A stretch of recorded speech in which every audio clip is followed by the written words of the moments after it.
The hip hop gangster. All right. Fucking Secret House. Or I don't even know how to do this anymore. It's been too long since we recorded and shit. Yeah, peace. Welcome back. Thank you for tuning into our show, Secret House Against the World.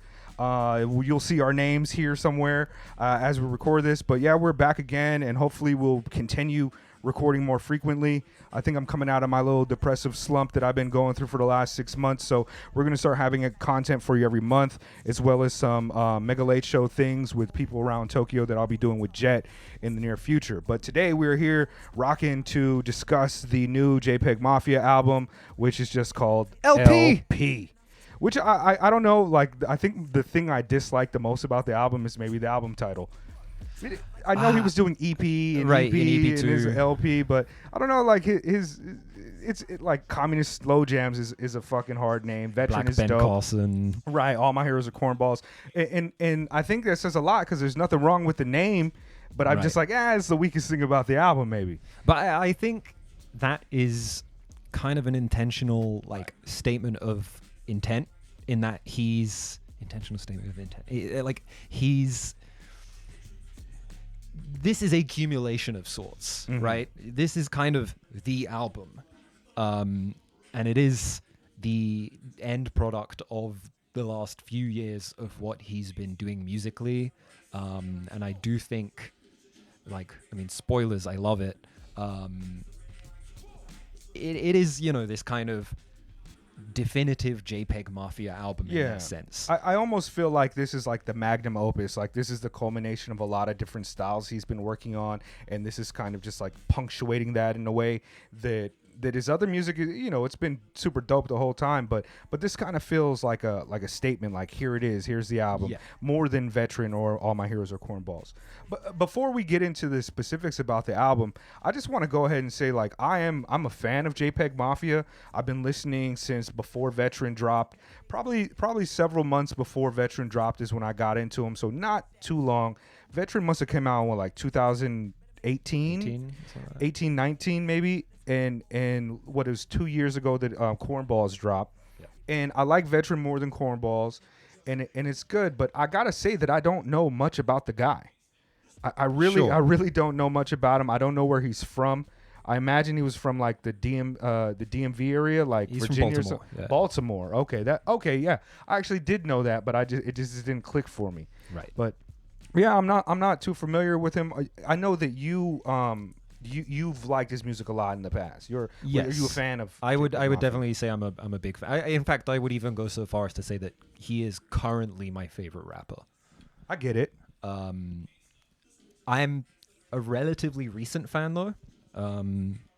My best friend from back home, Jordan, big up Jordan, was like blowing me up with it. Like I'd heard bits of it before. And then, I'd heard Real Nigga. That was a joint where I was like, all right, this fool is fucking incredible. And I remember like really being into it, but I don't know. I think I just had the wrong impression of him initially, maybe because of his stage name. I was just like, oh, is he like a mumble rapper? It never really hit me until that period between Veteran and Cornballs, where my friend was like, yo, you gotta get into this dude, you're gonna love him. My friend called it 100%. He's like, you're gonna love this dude, like he's got real Jet energy. I'm like, okay, I better get into him. And yeah, ever since I've been a big fan. I was wondering like what type of people it was that were attracted to Jpegmafia, and I was kind of trying to figure it out. But I would say like even knowing you, but not knowing that you listen to Jpegmafia, I would say that it kind of is in your wheelhouse. You like a lot of music that is challenging, but also really musical and uses musicality very well, as opposed to like a 4/4 sample loop or something like that. Yep. Not to say that you don't fuck with a simple sample loop, but JPEG kind of has this huge spectrum of sound that he works within, and he's pretty good at creating all these joints all together. Yep. And like I've never watched a Jpegmafia interview. I don't know who his influences are, but the one thing that really stands out to me, and not to say his music sounds similar, but he reminds me a lot of Kanye West. And I think that a lot of things about his music, it's things that people would be attracted to Kanye West for, but slightly different reasons. Yeah. He's kind of doing it all. He's doing his rapping. He's doing his production, both of which are pretty good. The rapping's not all that great. Same with Kanye, but it's good and it works well. His voice is different. It cuts differently. He's got a personality that's very strong. And I'm not a Kanye West fan almost at all. And I've been that way for the last 20 years. I've appreciated him, but with Jpegmafia, he's eccentric and interesting to me in a way that I think a lot of Kanye fans feel about Kanye. Yeah. And I feel as though, who isn't influenced by Kanye though? But I feel like one of his biggest influences got to be Kanye, especially like Yeezus era Kanye. You know what I mean? Yeah. But he's dope, man. I do like his music a lot. I can't say that he's like one of my top 10 favorites right now, because I like a lot of the thing that makes me kind of not a huge fan of JPEG is his lyricism. Sure. He's a great songwriter, but like I just don't really care for a lot of the content that he talks about sometimes. Sure. I think for me, because I am into lyricism, but I think with Jpegmafia, like the quality of his delivery and like his confidence in delivering everything and just how it sounds outranks the actual like clever wordplay, Right. or interesting rhyme schemes. Like, Right. He's just like going off at full clip on every track on this album almost. Yeah. And it works. It's some of my favorite writing on this album too, actually. Yeah, absolutely. And I think unlike a lot of the kind of experimental quote unquote hip hop that's come out in the past few years, especially in this kind of post Death Grips era where you don't necessarily have to be conventionally rapping to be making experimental hip hop. Right. A lot of these dudes like can't rap. A lot of these dudes are Yeah, not yeah. good rappers, whereas Jpegmafia can hold his own. Not like, only over, that- like, a 16 bar, like. Not only that, but he's unique in his delivery and his Yes. approach. Whereas you have a lot of cats that are trying to sound like your Mikes or your new Earl Styles or Madani and all these other cats that are doing slow flow, personal type of yeah. bars and shit. And while the highest tier of cats that do that are really great, Navy Blue and all them are great. There's a lot of cats that are just not dope at it, as a Billy Woods or an Elucid. And JPEG has his own lane. Like it's a singular style, just the same way I would feel about Kanye. Sure. To draw that comparison again, it's a singular style, and once you pick up on it, man, he has tons of crazy, wild earworms that just stick into your head. He's great at writing. He knows a hook as well. Like even without like the intricacy of like some really great bar Wordplay, work. bar You know what I stuff, mean? It's yeah. like he's got some corny bars that I'm just like, I still fuck with it. Like, I mean, he made a reference about, Bruce Wayne, Batman Beyond, and then he goes right into talking about Canelo Alvarez. Yeah. These boxes checked are kind of like where I want to be. Like, Sure, he's yeah. great. He's great. But yeah, getting into the album more specifically, what are your thoughts on? Oh, first, we should say I've listened to the online version more than the offline version. I have heard the offline version probably 3 or 4 times now, but the online version is what I've been using on my commute because I didn't buy the offline yet. And the off, we're basically reviewing the off, both. I guess both, Kind of we both, both yeah. know both. But I would like to say that I prefer the offline version, Yes, absolutely. like tremendously more. I mean, there's some those cuts at the end of the online version where you got Cutie Pie and the 2 versions of Bald are great songs, but they are also from EP1. Right. And I listen to EP1 a lot, so I'm not exactly like. They feel misplaced for me when I saw them at the tail. Like I didn't hear the I think remix that's why you with stuck Denzel. them at the end. Like Yeah. they're like bonus tracks, basically, to push the length over like an acceptable amount for the label. Yeah. I'm also a little mad at him because Bald samples Move Me from the Ridge Racer Type 4 soundtrack. Ridge Racer Type 4 might also ring some I don't. bells. Those are that might as well be like Cantonese to me. I don't Well, know. What that is. Is that a my PlayStation game? My production name is Type 4 from that's that right. game. But he samples this one song from this PlayStation 1 game, and that was one of the first beats I ever made, like about 10 years ago. Sampled that exact same track. So when I suddenly heard it, and like there's loads of people in the comments like, "Oh, this sample's felt so away. dope!" Like I'm like, "Oh man, like I did Right. that I shit, did man." that. I did that. Yeah. I feel you. Yeah, so this album, the offline version, should we just go ahead and give our general thoughts on the shit, man? Yeah, I'm yeah. calling it right now. Like this album. The first time I heard, it, I was like, this is pretty good. I like this better than Cornballs. And then by like the fifth listen, I was like, this is my favorite Jpegmafia album, and it's pretty much with the bullet. Like I just like this. The songs have grown on me the more I listen to them. Even songs that I initially didn't care for, like Trust. I didn't like. I can't. When I first heard Trust, I was like, it's alright, it's alright. But the album didn't start clicking for me until Dirty. And then now, like I played Trust so many times. Like I keep on finding different nuances and different parts of beats and things that he's saying that kind of allow this album to kind of flower and blossom a little bit more for me. I love this album. It's got to be a top 5 album for me of the year. Easily, unless like it's already November, unless 3 more albums come out that are like super dope and better than this shit, like it's going to be in my top 5 easily. I love this album. It's my favorite Peggy work. Oh, likewise, I love it. I want to say it's my favorite Peggy so far. I also know that I'm still in like a honeymoon period with it. Like I'm still regularly listening to it, and I still go back and listen to Veteran and Cornballs a fair amount. But as like more shit comes out, like things move kind of out of your constant rotation. And right now, LP is still the thing I am listening to the most. Just generally. So like, yeah, of course I love it. And right now it is my favorite Jpegmafia. I'll see how I feel about it in a couple of years. Like. But yeah, right now, I think it's excellent. I think it is, like I said, it is a summation of everything he's been working up to so far, production-wise, and as a rapper as well. I think this is some of his best work. I think he still is employing like some of his more pop sensibility that you saw on Cornballs, but he's doing it in like yet another different way. And yeah, right. No, I'm just really, really enjoying this record. He has a really great ability to like contrast 2 different genres or 2 different types of sound and put them together in a way that is like unique. Like on Veteran Real Niggas, it's like this hard old dirty bastard loop in the end. It's like surf rock guitar, and with that on this album, he just seems to kind of been able to accomplish that in a lot of different ways, from track to track. Like almost there's a cohesion to the album because it's all JPEG, but from track to track, it's almost just like you're doing something different on this track compared to, the others.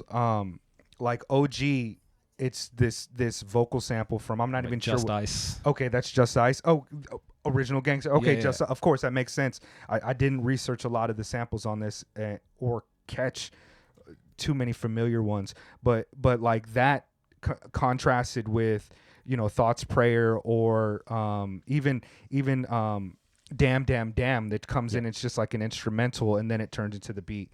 But man, that was an interesting choice between the 2 versions of the record, because Damn comes in at the end of the offline version, right, whereas it's about 3/4 of the way through, maybe even about halfway through the streaming version.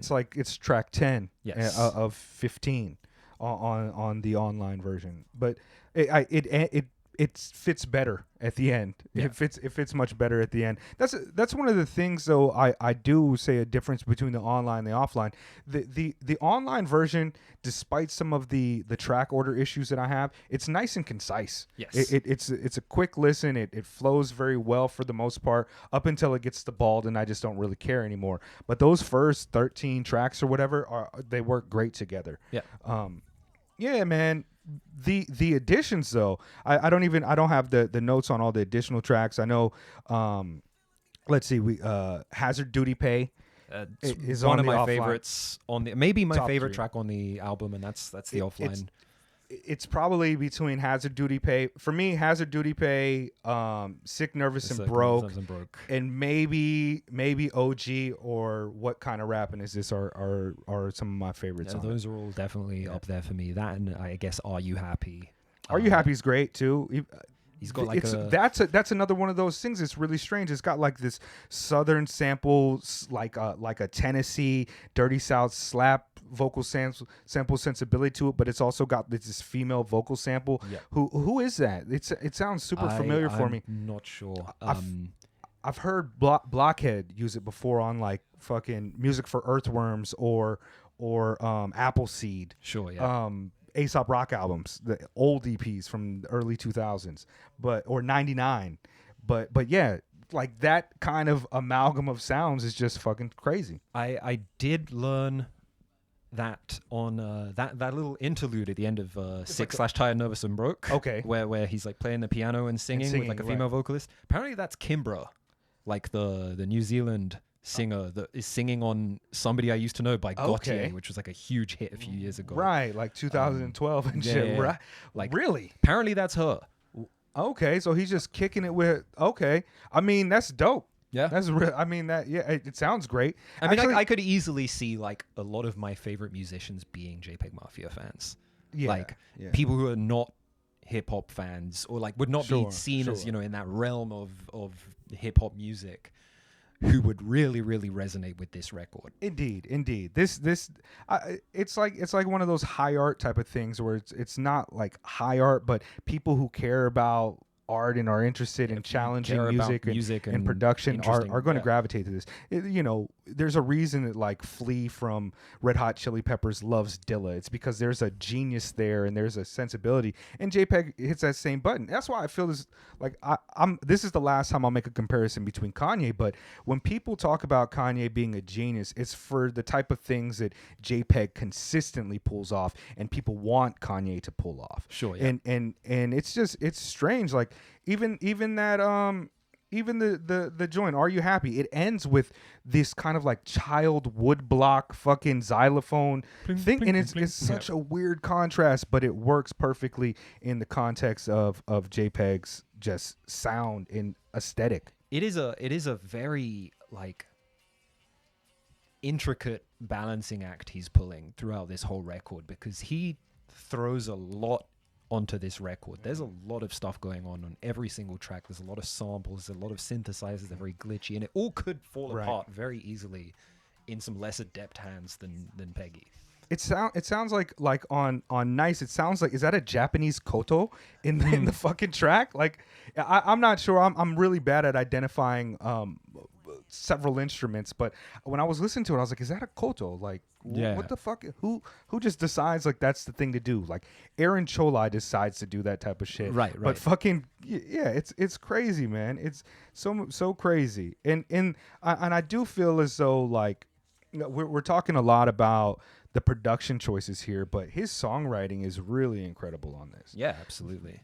There are things that make me kind of realize I don't know what perspective he's rhyming from a lot of the times. I'm not sure I know who this person is from his lyrics. I get, it's almost like he's not really saying sentences to me to introduce himself, but I'm like seeing his aura all the time. And it's just like, and I think that is something that is something he's really set out for across all of his records, really, is that there is this kind, it's not like a kind of corny like Eminem Slim Shady persona kind of thing, but there is some kind of delineation or like some kind of very blurry line between, the Jpegmafia persona and this kind of, the Peggy and, Barrington Hendricks, who served in the military, and, these kind of different, and it's not like, oh, this is a character, this is a character, this is a character, but I don't think, this is like a reliable narrator on the record. Right.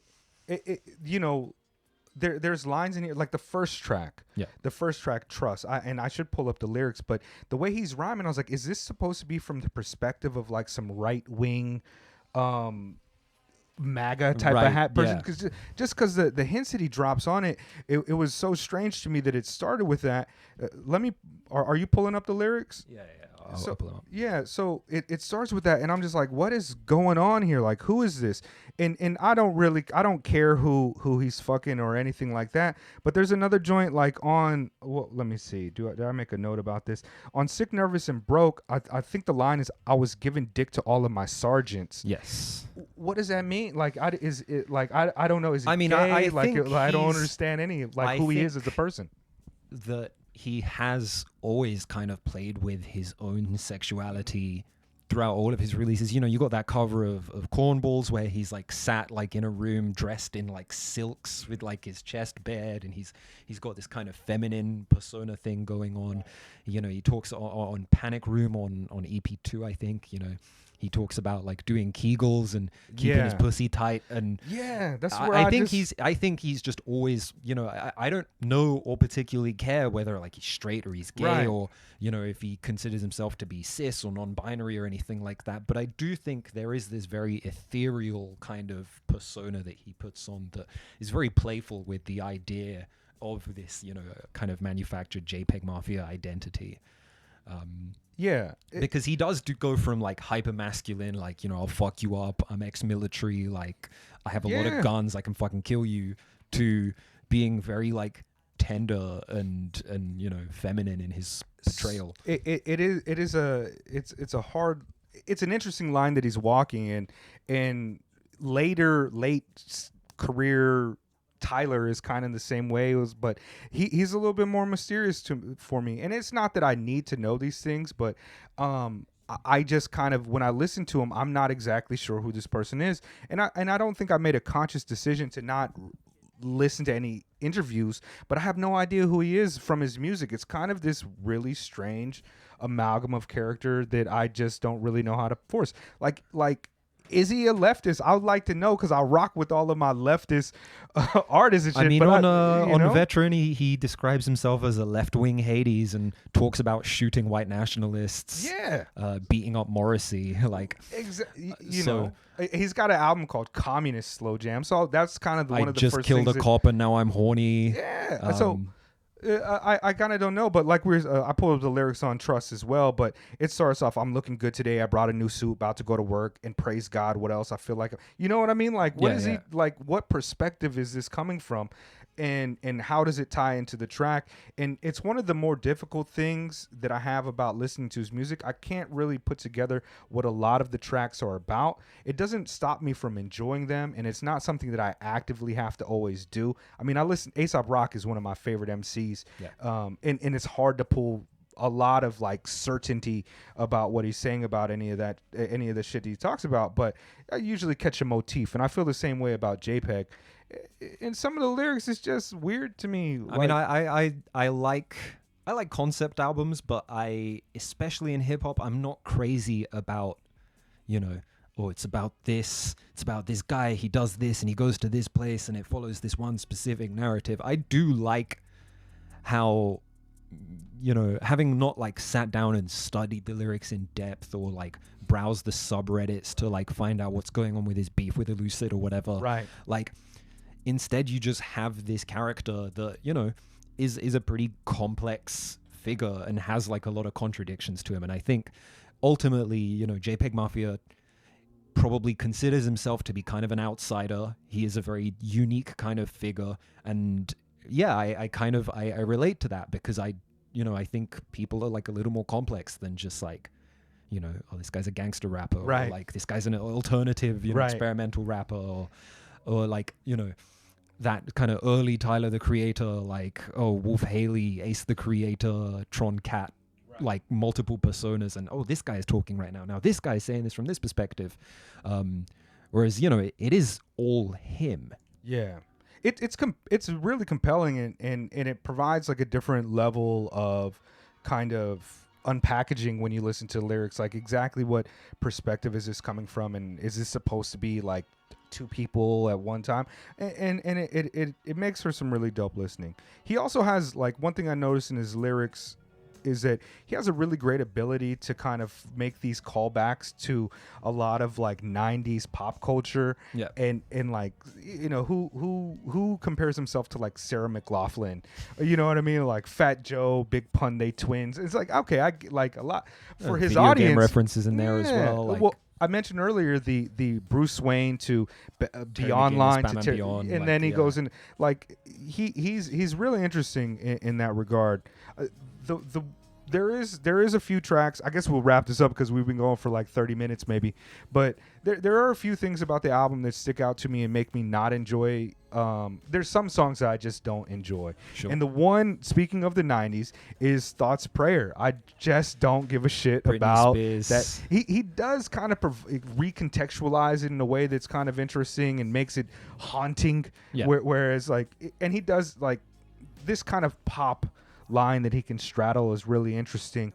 The way he can kind of reshape pop tropes in sounds and make it into his own JPEG thing. But I just don't. I really, if there's one song that's going to get skipped on this album, it's going to be that. I mean, I think a part of it is like adherence to tradition. You know, he like did the very indirect cover of No Scrubs by TLC. I guess that was on Cornballs. And then he also did a cover of Call Me Maybe by Carly Rae Jepsen, which is a more recent track, but, you know, it's very much in that same school of, like, you know, Max Martin kind of pop as the Britney Spears. And I guess, you know, that is something that he's always just enjoyed playing around with, is, like, recontextualizing these pop records in this kind of very electronic-y, almost kind of vaporwave-esque style. Yeah, you know, yeah. maybe not with the sort of superficial trappings of vaporwave, but this idea of like found art and just like recontextualizing things, moving things around. And he's done that more so on this track than he has previously. Right. You know, this isn't really a cover of Hit Me Baby One More Time. Right. It uses the lyrics of that song, but it is not really, you know, the same piece. Exactly. He's really, I mean, if you like listen to this, like this shit, this is whatever original sample Dilla used for running, right? Yeah. And what is it called? The genre of music where you just fucking scavenge, pillage, I forget what they call it, but you know, that's gonna fuck with me for hours now. But there's like this subgenre where it's just like you take a bunch of parts of things, and then you recontextualize and make it into something new. Of course, that's hip hop sampling, but in his tradition, it's a little bit closer to like what One O Tricks Point Never does with it than what Madlib did on the Blue Note album. Yeah. You know, where he took a bunch of Blue Note joints and made it to something else. Like he's really good at that. And I think the thing for me is just like, I really dislike that song with Britney, and I just don't care for it. No matter, like, it could have been my favorite artist that kind of reinterpolated this thing, and I just wouldn't like it. And it's not a knock on the album for me. I just don't care for that song. It's a good song. It's well crafted. I just don't give a shit about I don't know if I dislike any of the songs on the album. Like, maybe I would say like 100 didn't really do anything for me from the offline version. Kissy face emoji / fire emoji, depending on the version of the album you have. And even then, I might just not get it yet. Like, I feel like I might just be going for a walk one day and hear like, yo, this shit's fucking like heat. Like, let me, Right. And then like something will click in my head. So far, like, I mean, listening through it, there was no point where I was like not having a lot of fun listening to the record. Even Thought's Prayer is a really interesting listen. It's just it's like, I don't know. Even with like some television shows I watch, like some episodes just make me cringe a little bit. I don't want to go back to it, and I don't do it with that. One song that has been getting, we should get out of here. But one song that's been getting a lot of play for not the music, but just the sample that he uses or whatever he pulled it from is End Credits. For some reason, I really like the beginning of that. Okay, He's like, I put the Glock to his head. And this is like, oh man. I just don't hurt me. Right. And I don't know, the way he just kind of like, normally if I saw that guy make that speech, I'd be like, yuck. Even though I'm a proud gun owner. I can't tell if it's like from some kind of like Republican National Convention speech, or if it's from like the WWE. Sure. Like, I feel like it might be like an NRA convention I guess or it's some kind of like right-wing American gun owner thing, but I think like the way it's delivered, and knowing like what Peggy is into from his sampling at least, like it could be Vince McMahon, like Sure. from the WWE, right? Yeah, like that time that like $1 Million Man took like a bigger heel turn or some shit, right? Right. But yeah. You say, okay, take it. Just don't hurt me. It does kind of, I mean, the crowd is roaring. It sounds a little bit more exuberant than an NRA convention. I don't know, but I love that track a lot. Maybe we should get out of here because I feel like we're going on like 40 minutes. You got shit to do too. This is Yeah, almost as long as the album at this point. Right. Just go listen to the record. Why are you here? Yeah, I'm glad that we got together for this. I think we already said what we like. I rate this album. I'm really high. I saw that Fantano gave it like a 9. Okay. Which is not unsurprising. He likes Peggy a lot, but I also agree. I think that this is a really strong album, one of the best of the year. Singer, songwriter, MC, producer, all in one house. Just an incredible artist, Jpegmafia. It makes me super excited to hear more from him, and I only expect greatness. 100%. Yep.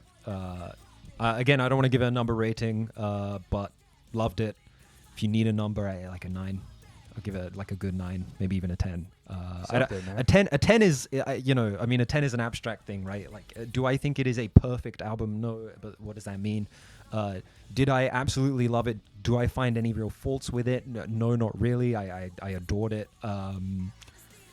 Yeah, no, great record. Love it. Yeah. One of maybe my favorite of the year so far. Certainly my favorite like rap record of the year so far.